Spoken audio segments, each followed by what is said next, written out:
Welcome, everyone. This is a roundtable, so it's meant to be interactive. A few quick notes before we get started. Feel free to turn your cameras on. We'd love to see you. You're welcome to jump in, but please stay muted unless you're speaking. You can use the raise your hand feature and drop a note, and if you'd like to chime in, we'll also read your messages. We'll also pause through to open up for discussion. This session is being recorded, and most importantly, this is a safe, open space. Share what's working, what's not, ask questions along the way. Today's conversation is focused on ABC analysis and action, smarter inventory management, specifically how to prioritize what matters, reduce unnecessary spend, and gain better control without adding complexity. We're joined by Elizabeth Reed and Janelle Champeau, both bringing deep experience from the clinical and operational side of inventory. We'll keep this conversational, so I'll hand it over to them and get us started. Thanks, Yas. Thank Hey guys, you. how's it going? Nice to see everybody. See some familiar faces and see some familiar names. So we're excited to get going. As Yas said, Janelle and I both have clinical backgrounds. So a little bit about me, and then I'll let Janelle talk about herself. So I've been in veterinary medicine pretty much all my life. Started out as a kennel kid, walking dogs in high school, worked my way up as a technician. Plethora of experience, mixed animal, small animal, emergency critical care, end of life care company, volunteered at a couple zoos, taught at 3 different tech colleges, did research, and a little bit on the human cadaver side of things, which was interesting. Also did lots of inventory management at the various hospitals that I worked with. And then after clinical work, I went for 9 years, I was with Royal Canin. So did a lot of inventory in a sense with pet food in various hospitals and helping them grow their food presence within their business. And then now I've been with CUBEX for 5 years. So that's a little bit about me. Janelle? Thank you. Hi, I'm Janelle. I am also a RVT. I have spent most of my time on the floor. So I was in GP to start, and then I moved on to specialty in emergency medicine. Most of my knowledge comes from the neurology specialty side. And then specifically, I was a lead technician and kind of that right-hand man for the inventory. Whenever, your inventory manager is out on vacation or sick, I was kind of that person to go in and kind of help manage those things. And then here I am now at CUBEX, kind of helping out the team here. So we have a lot of stuff that we're going to go through today regards in inventory, specifically showing you guys an ABC analysis. And you don't necessarily have to have CUBEX to go through an ABC analysis. I feel like this is super important to ask from your distributors. I have heard some hospitals as I travel around tell me that they've gone through ABC analysis with their distributor companies. So please feel free to always reach out to them too. Because again, you don't have to have CUBEX to be able to do this. Before I though get started, if you guys can come off mute, raise your hand, pop in the chat box. Is there any specific hot topics or things that maybe you wanted to pose to the group today about inventory that's maybe a pain point, a challenge, a best practice? I see a lot of my some big spec ER hospitals that I work with on here. So any tips and tricks for managing inventory in a specialty ER setting, because that's a little bit different than GP, right? So any questions or things for sure, I'll give a little bit of time for somebody to say something or pop in the chat box. Now let's see here. Backstock of controlled medications. All Great right. question. Be sure to hit on Backstock controlled drugs. I'm going to write this down. Backstock controlled substances. Okay. Is that it? Just Patty? Anybody else? And I'm sure you guys might have some questions or tips and tricks along the way.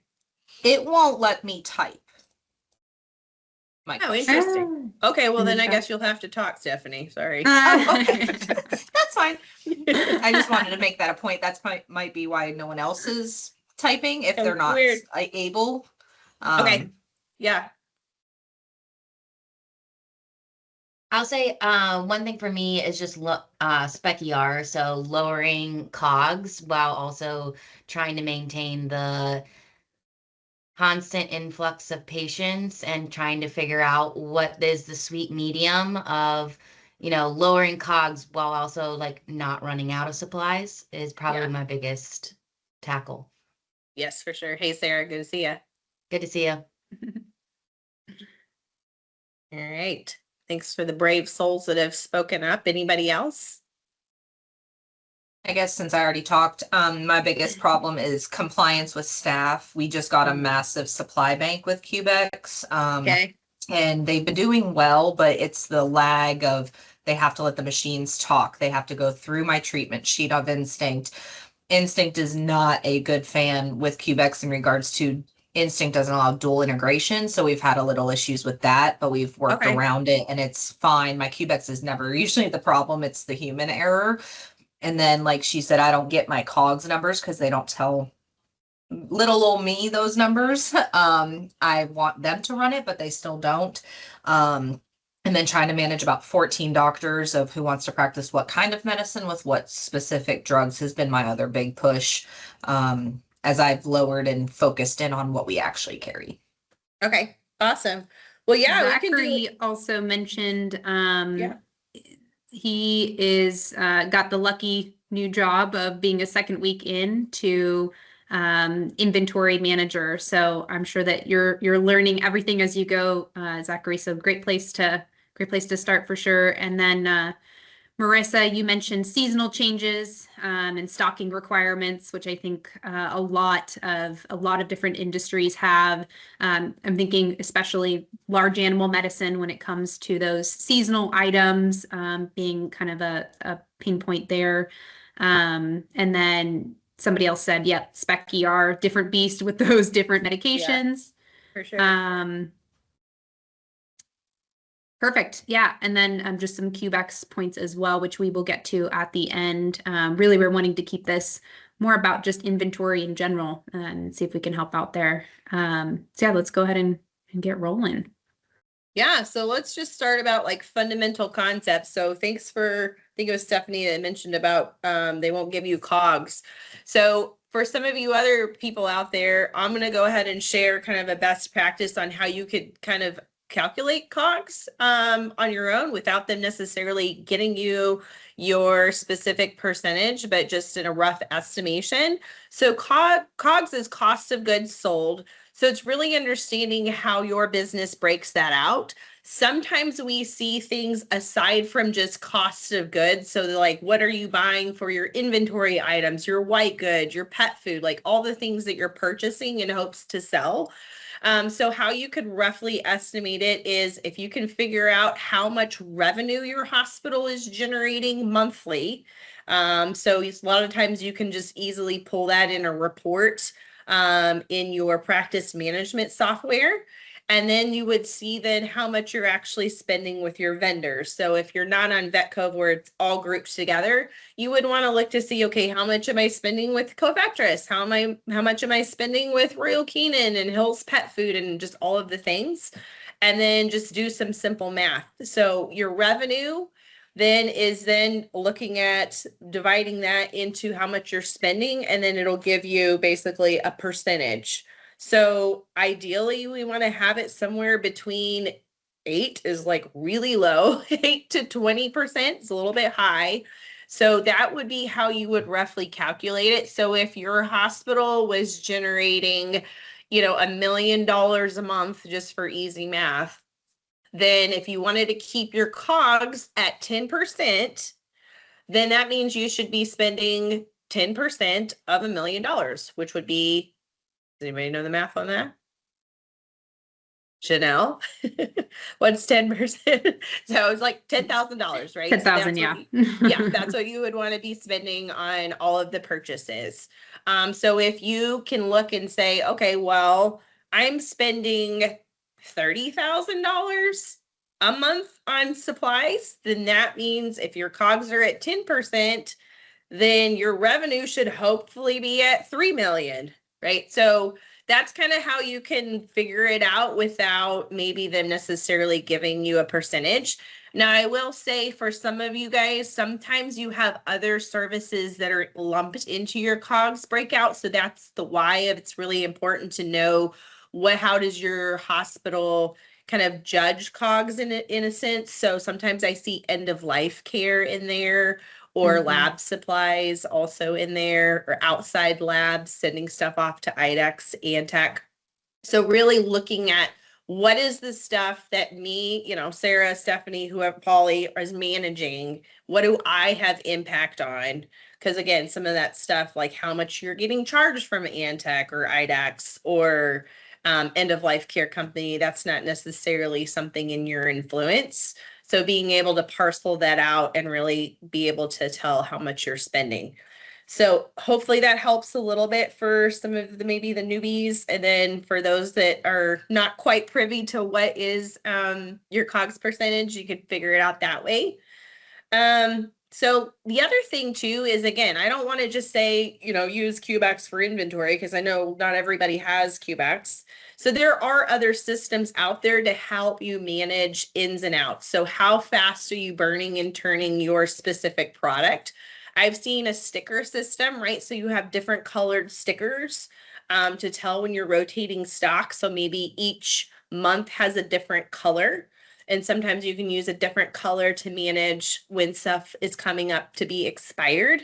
A tag system I also used way back in practice, where you have a rubber band around the second to the last bottle or the third to the last bottle, however fast things are moving. So you can easily track when someone goes to take that last box of exam gloves or Clavamox or whatever, then that tag then gets put in a bin, in a basket. So then your inventory person knows it's time to reorder that specific item. But tags sometimes go home in text pockets. Maybe that happened to me a couple times. And sometimes it gets forgotten about. So it's not always the best system. So it's also having a backup thing where people will write on a clipboard, whether you're like stocking from a central supply room, having a whiteboard or clipboard that people can easily just jot down what they took the second to the last of something.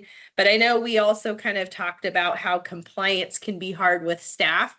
So what are some incentives that we can do to help them take ownership in helping you manage inventory? So I'd like to throw that out to the group. Has anybody had a successful incentive for their staff to help them with helping keep inventory in tight control?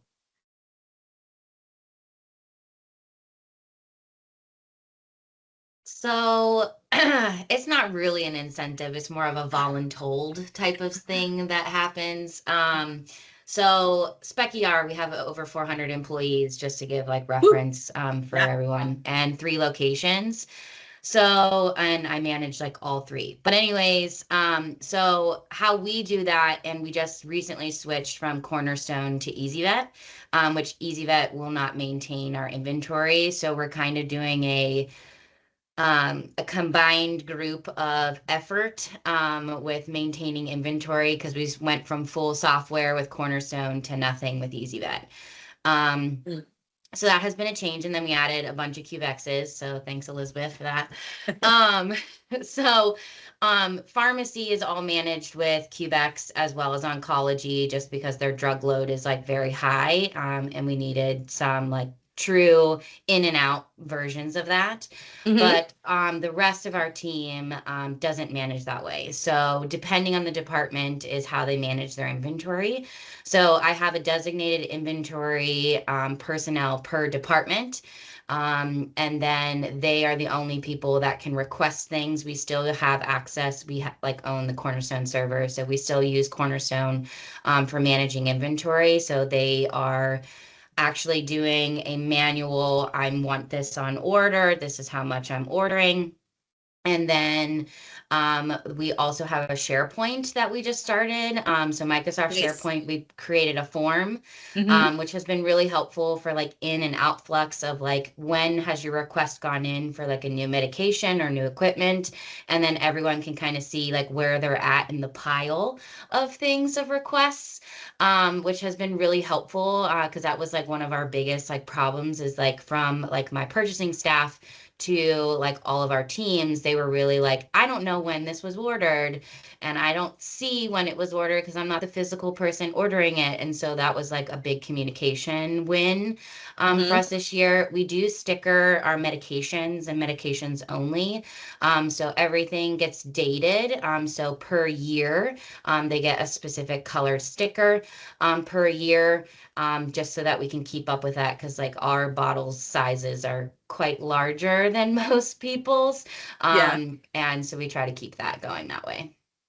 Awesome. Well, thanks for sharing that. Yeah. Any And I questions do love for how your Sarah? staff gets that kind of visual essentially Mhm. of like, hey, I'm up next essentially to be able to maybe have this new equipment or new thing. So it kind of gives them that update without you having to kind of go over it consistently. So that's pretty Yeah, awesome. it was getting lost in emails, was the biggest one, Mm. is people constantly asking of like, what's the update on this or where are we at with this? And so Yeah. we made a SharePoint so everyone can visualize it. They get to see like when it was actually placed on order, when it was delivered, and who that responsible party is. So like my warehouse staff knows I need to deliver it to this said person. Nice. Perfect. Thanks Anybody for sharing, else? Sarah. Yeah, thank you. Yep.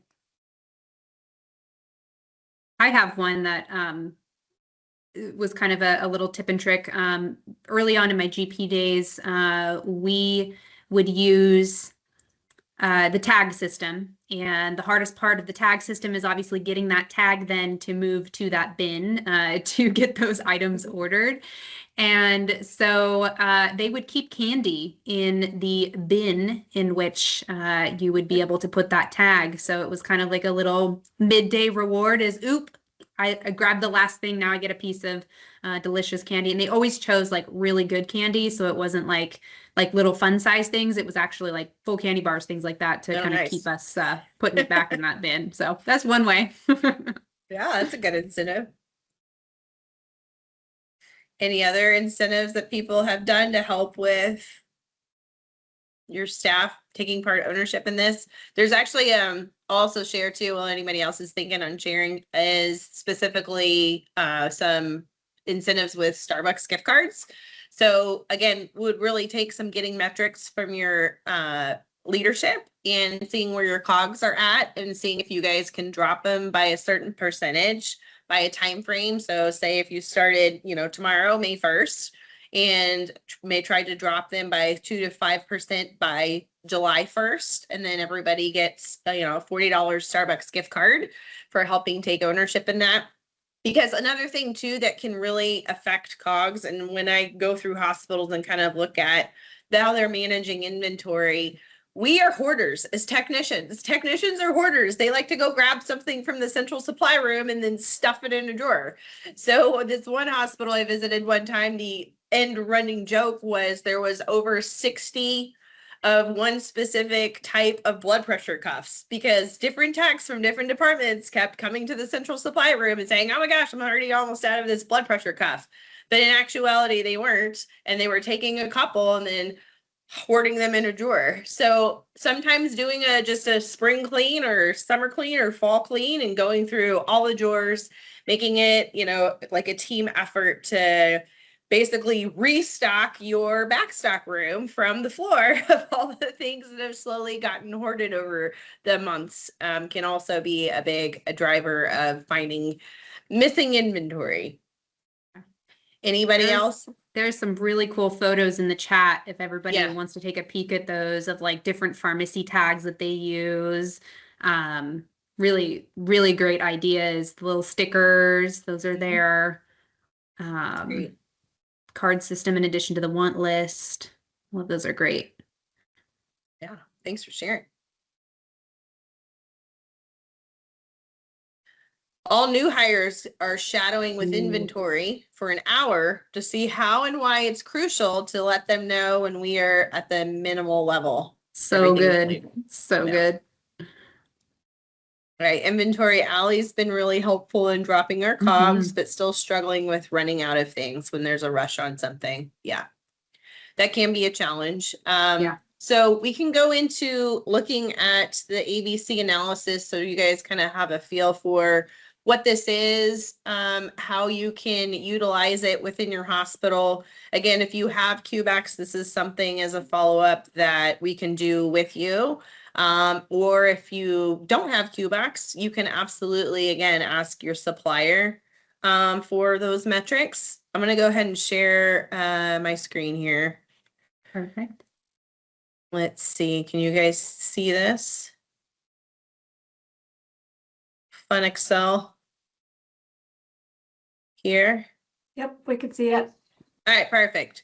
So an ABC analysis is kind of marrying a couple of reports that CUBEX can provide, but for this example hospital, we have all of their items that we're managing, which there was 797 items. And then it gives them a category of A, B, C, D, or E. So an A SKU is something that this hospital is using over 50 times a month. So obviously it's one of their top SKUs. You can see to the left, their meropitant, their odancitron, ampicillin, etc. So we want to keep at least a 21-day supply on hand for their A items is kind of how our logic is in this math on how we calculate things. Their B items, they've got 74 of those. That's in the green there. That's 11 to 49 issues a month. We want to keep at least an average of a 10-day supply on hand for our B items. And sometimes that can make people nervous. So again, we can fluctuate and make it, 14 days supply if that's something you feel more comfortable with. C items, they have 158. That's where you have 3 to 10 issues a month. Your D items are probably going to be those drugs like, we think mannitol, oxytocin. You got to have it, that one chest tube in case that one Yorkie comes in, for your spec ER hospitals, or that one specific catheter size, etc. So you're not using it a ton. So with less than 2 issues a month. It could be items too, which I really like to go through with hospitals because usually I have inventory people laugh because it's that one drug that your doctor told you that they could not live without, right? And they have to have it, but then you can show them with the data, hey guys, you never actually used this drug that you told me you really wanted and you needed me to bring in. And a lot of times those types of items can also fall to E items. So an E item is something that could either be recently put in the CUBEX, or it could be something that's been sitting there for 6 months. So it's at risk of expiring and wasting. So keeping a good tab on these E items, or potentially returning them to your distributor that you bought them for before they expire so you get your money back. So then the value of CUBEX is if you are integrated with a system like VetCove, then we can actually tell you the exact dollar value of all of these things. So this hospital has their dollar value added to how much they have sitting in their mins and maxes, and then also their E items. So currently out of those 249 E items, that equates to $21,000 worth of inventory. So as you can see here, it can be very beneficial to say, okay, well, do we really want to keep this? This is stuff that's not moving on any rhyme or reason or basis.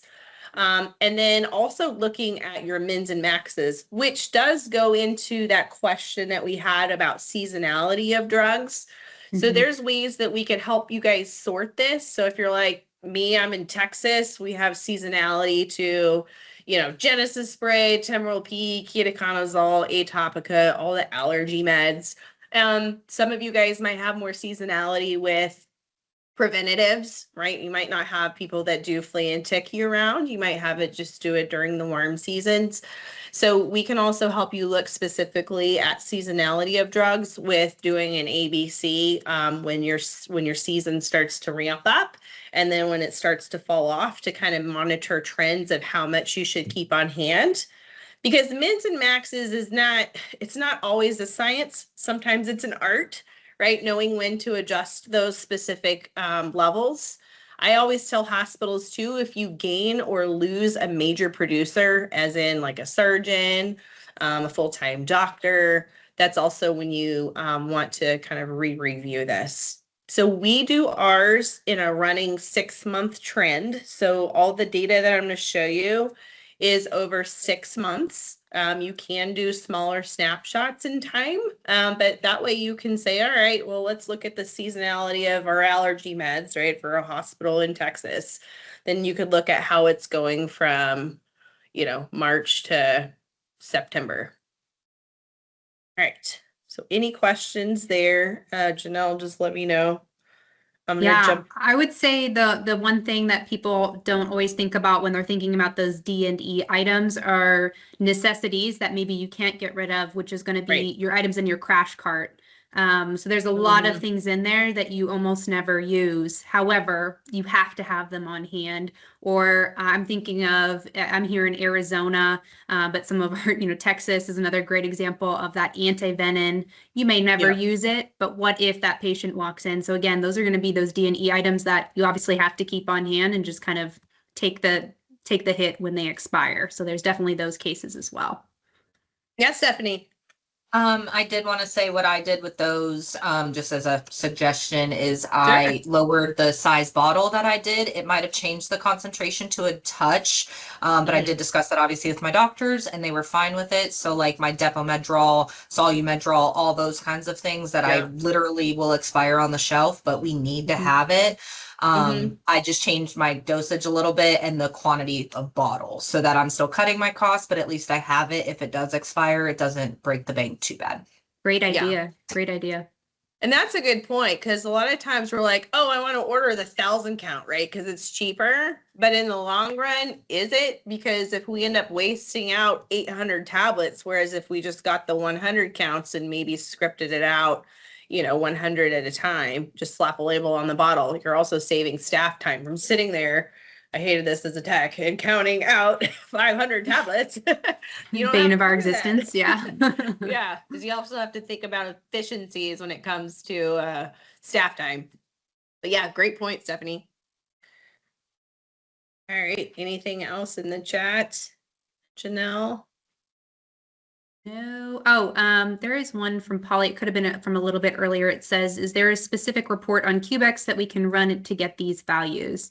So that's not, this is actually married reports. So again, we'll put at the end of the call how to get in touch with us. But we have a full customer success team that can put this together for you. So you can always email us and we will send it to you, usually within 48 hours for your ABC analysis. Yeah. And if you guys get off this call and you're like, let's say you guys do have CUBEX and you really want this done for your practice, absolutely just let us know. We will get you scheduled immediately so we can kind of go over this with you for your specific practice.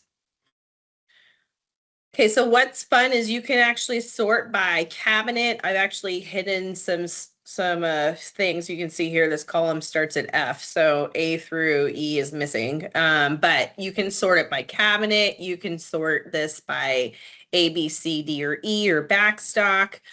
You can kind of slice and dice the data however you would like.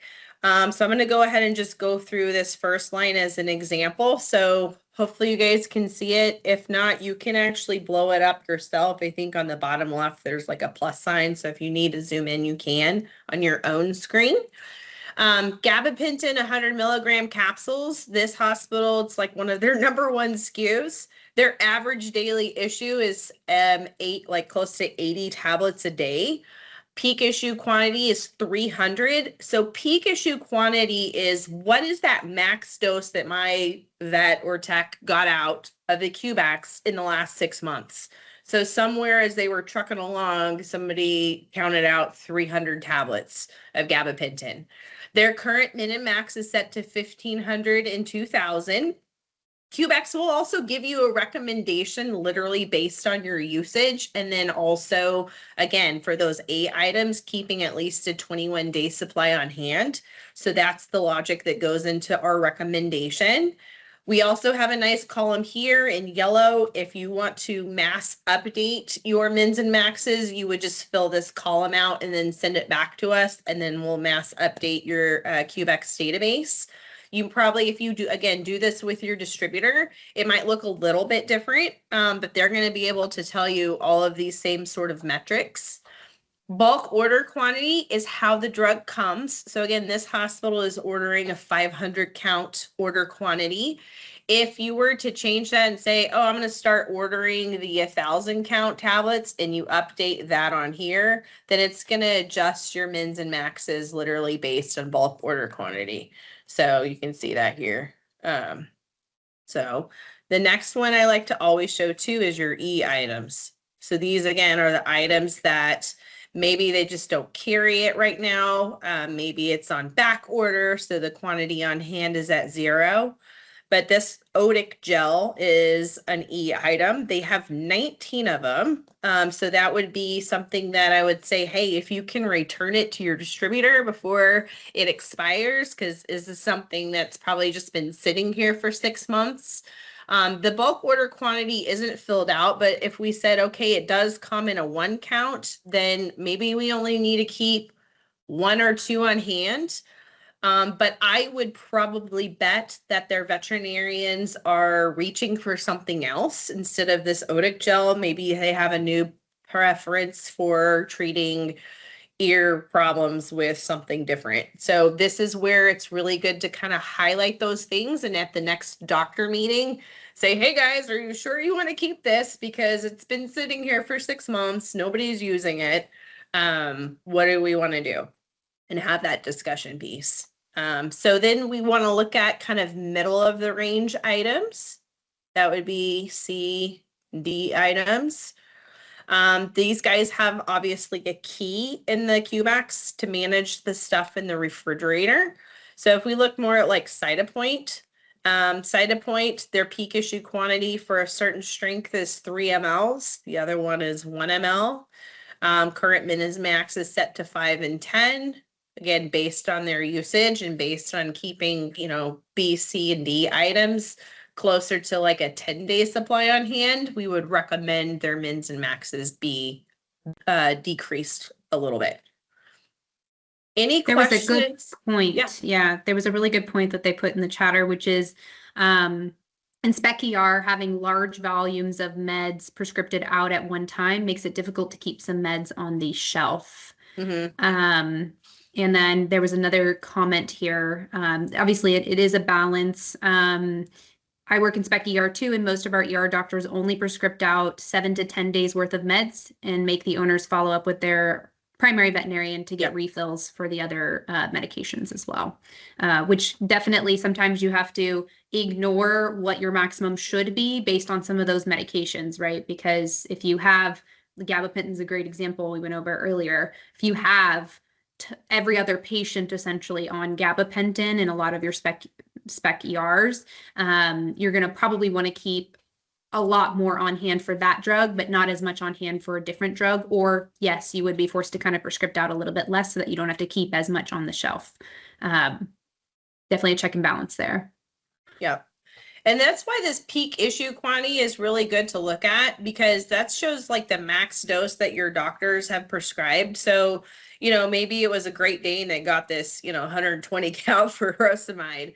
So, if you had 5 Great Danes come in, they would clear you out, right? So keeping that peak issue quantity in mind, because in our item breakout, we really have that highlighted, especially for C and D items, and stocking according to that. And again, the other thing that this does not account to, that is like almost half the battle, is how long does stuff take to get to you, right? So like if Erica or Ashley or, Sarah puts their order in on a Monday, are you getting it Tuesday? Are you getting it Wednesday? Or you're not getting it until Friday? So really knowing your suppliers and how long it takes for stuff to get in is part of the art of having this inventory, managed, because again, you could have it set to a specific amount when you hit that minimum. But then again, keeping in mind, like, crap, is the other 500 count bottle not going to show up till Friday? So being able to factor that into your ordering tendencies. There's a question. It said, when some DVMs offer patients or are okay to dispense 2 bottles of Galliprant and then I'm out for what is on the shelf, any way to control that? Maybe we'll open that up for discussion as well. Maybe some ideas from you guys on how you're kind of going back and making sure that those are getting ordered fast enough, so that you can get your shelf restocked. And one thing I'd like to know too, especially for some of you spec ERs, not so much GP, but how many of you guys are using online pharmacy? Yeah, Stephanie. So you're shaking her head. Anybody else? Yeah, we use an online pharmacy that's linked straight to us. And then our online pharmacy also goes through Covetrus, which then also links to my VetCove, which also links to Chewy, so that I can actually have Covetrus tell my clients, like, this is what you're going to pay at Chewy. This is what you're going to pay with my online store. And then they can pick and choose. So it still goes away from third party. But I forced and through training that my doctors, what you have in hospital, you get them started with what I have of a few days supply to at least get them through to an online source to where it gets shipped to them. That's kind of what we've been doing. It's been okay. Obviously I make people angry at certain times, but again, I don't have the room or the capabilities when we're 24/7. I mean, it's a lot. Absolutely. Jennifer, you had a question? Or comment?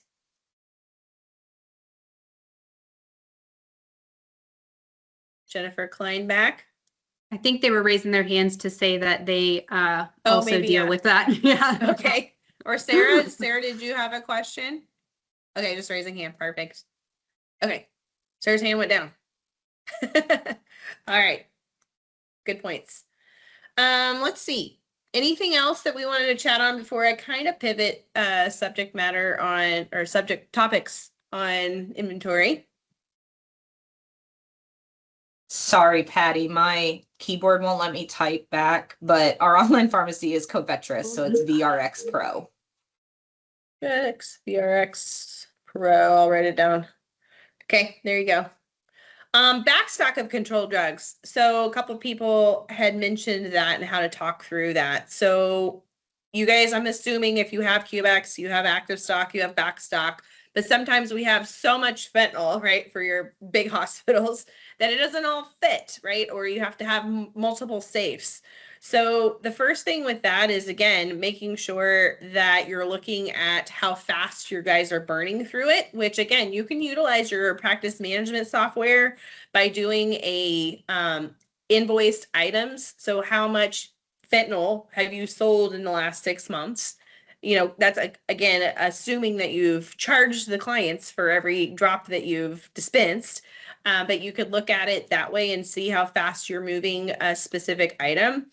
But also with controlled substances and backstock too, if you want to type, whoever has a specific question, type a little bit more about what you wanted to talk about in that regard. But just know you do have to have a paper log for, if you don't have CUBEX or another inventory management software that's doing your controlled drugs, you need to log what's in backstock. And then when you move it from backstock to active stock, even if you have CUBEX, even if you literally check in everything when the order gets there into the CUBEX, but it physically lives in a safe, the DEA rule is you have to have a log per house of drug. So be sure that you have a log for your backstock safe. Any other questions on the backstock? I have a question. Yeah. If we have backstock safes, could the QBUD system be used within the safe for those drugs to then keep everything accounted for within CUBEX itself? So the QBuds are now called Buddy. The new Buddy version of his QBuds is primarily to manage inventory in hospital. Theoretically, yes, you could. However, it is not going to be what do you call it? It's not going to do away with having to do a log. So yes, just to track inventory, I wouldn't mount them necessarily in the safe. You could just put them on the wall to manage what you had in there. But yeah, that theoretically could manage the backstock and keep track of stuff in the inventory piece. But again, it's not going to charge the client for it or do your drug log. So I was just thinking that it would at least appear on our my CUBEX in the reporting. Yep. Obviously, the DEA requires that log, and obviously it would be coming from the backstock up to where you have your active stock. I just didn't know if that would be like a functional piece to help with tracking some of that backstock into CUBEX itself before it enters active stock. Yeah, I see what you're trying to do. Yeah, so Erica, what I see what's best for this type of scenario is when FedEx comes, go ahead and put it in the CUBEX system. So CUBEX knows it's there, but it's physically living in your safe. However, you still, again, have to do the paper log because it's physically not living in CUBEX. But you could go ahead and check it into the CUBEX system so it knows that it's there. So then all your inventory is then managed and it knows what you have. You would just then move your backstock bottle to the active stock and then write in your log when you move that bottle physically from safe to CUBEX.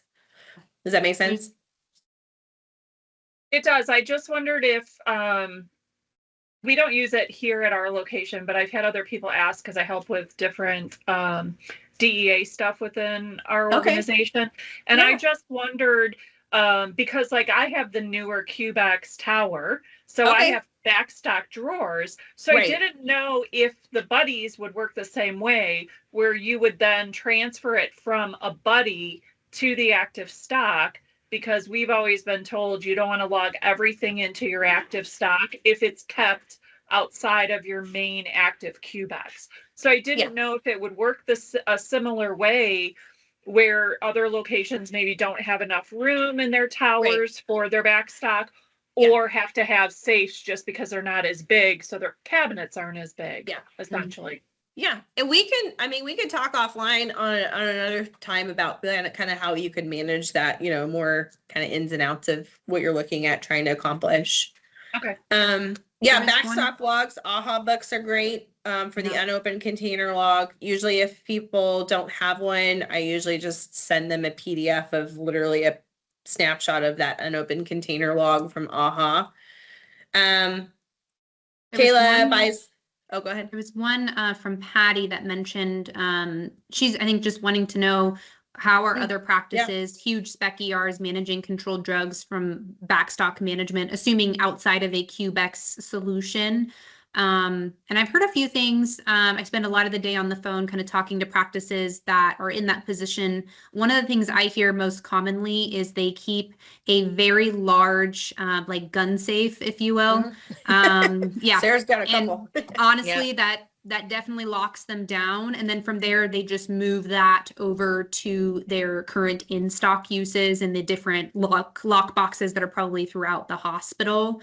That works pretty well. I've also talked to hospitals where they'll have literally 10 lock boxes throughout the hospital, just those easy ones that you mount on the wall.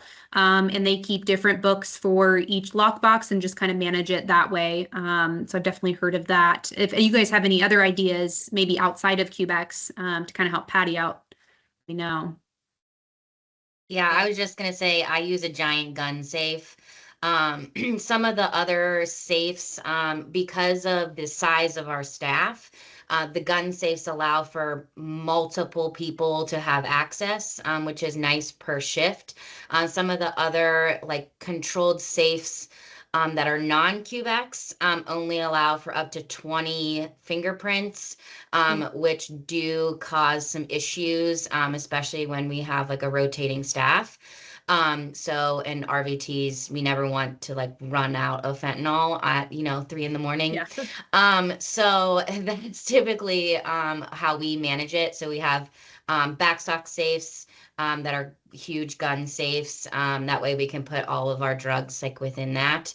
But we keep all of our non-controlled drugs in backstock situations. So like we keep way more stuff than most people. And so we have an additional gun safe that is for those types of drugs too. Yeah. Nice. Wait. For crash cards, should we be taking the item out of our inventory or active stock? Just wondering because technically they aren't logging doses in CUBEX. And then there was another comment kind of similar. I keep all controlled drugs in CUBEX active and backstock. I have drugs stolen from the gun cabinet. Yikes. Yeah, so with your crash cart, if you're just having it there to grab and go, you technically could log it through the CUBEX. So technically you can manage anything in CUBEX. You would just manage it as an external item. So if you wanted to say, hey, my mannitol's over here, or my epi, or my atropine, or whatever, you could literally have them log it out of the CUBEX, but it physically is living in that crash cart. So again, Nicole, we can talk if you need help with talking through that specific workflow. We can teach you how to do that. Yeah. Okay, let's see. So I wanted to pose a question because I see this quite a bit with inventory. Is your drug reps come in, usually it's with preventatives, and it's like, hey, if you buy like 500 boxes of Bravecto, we'll give you a screaming deal.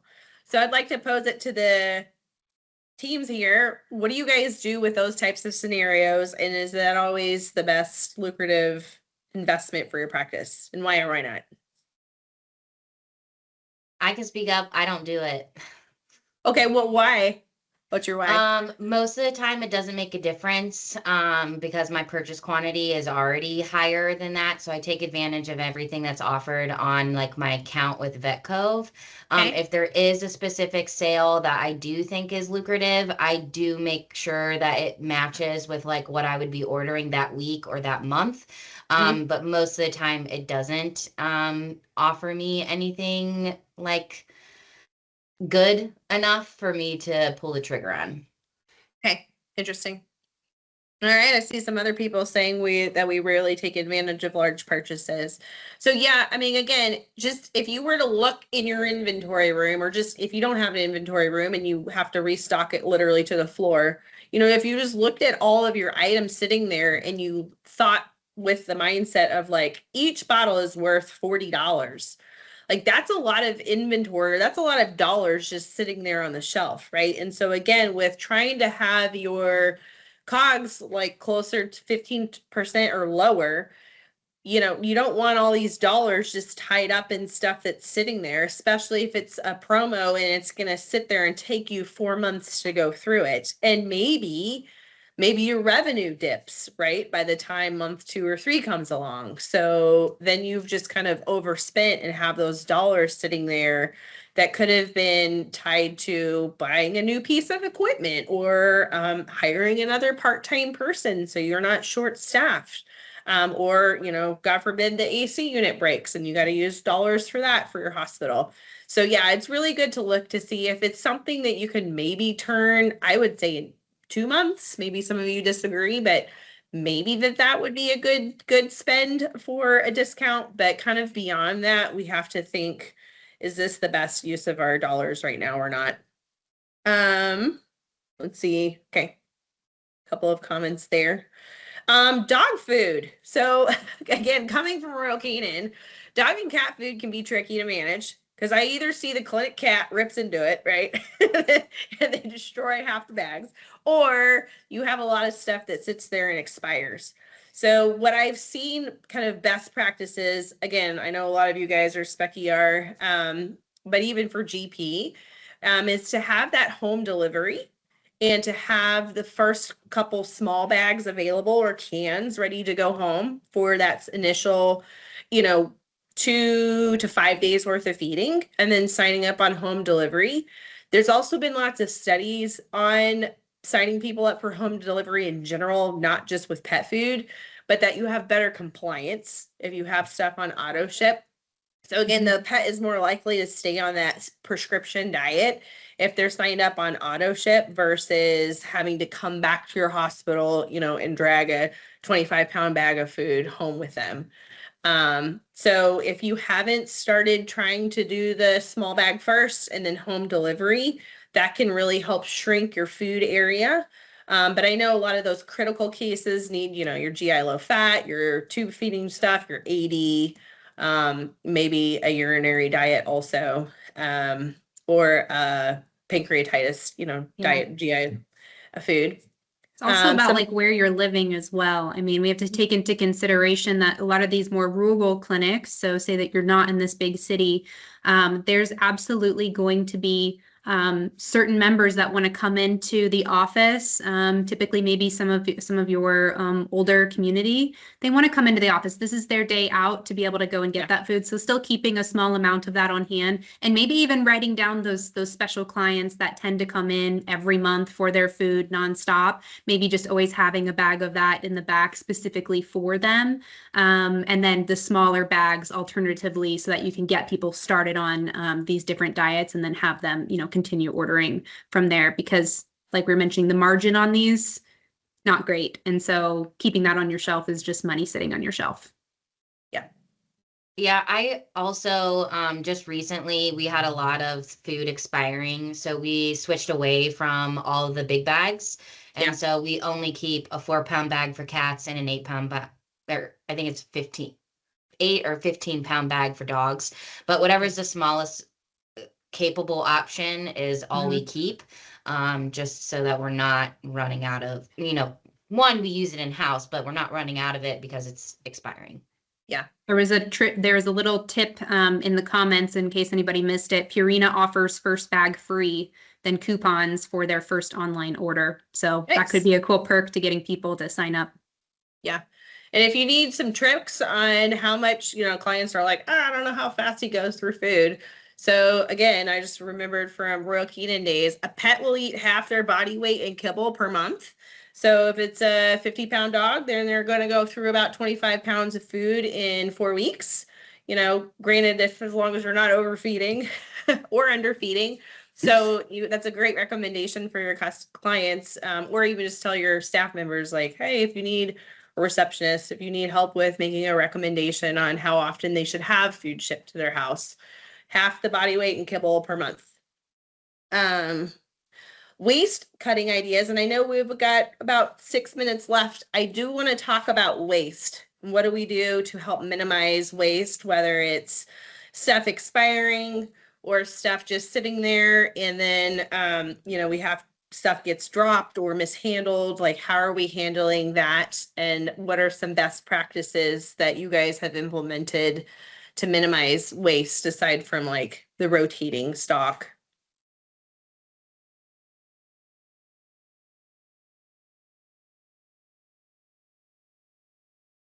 There was a question about class 2 drugs. How do you dispose and return expired C2s, codeine 15 milligram? Yeah. So with any expired controlled substances, you do have to use a reverse distributor.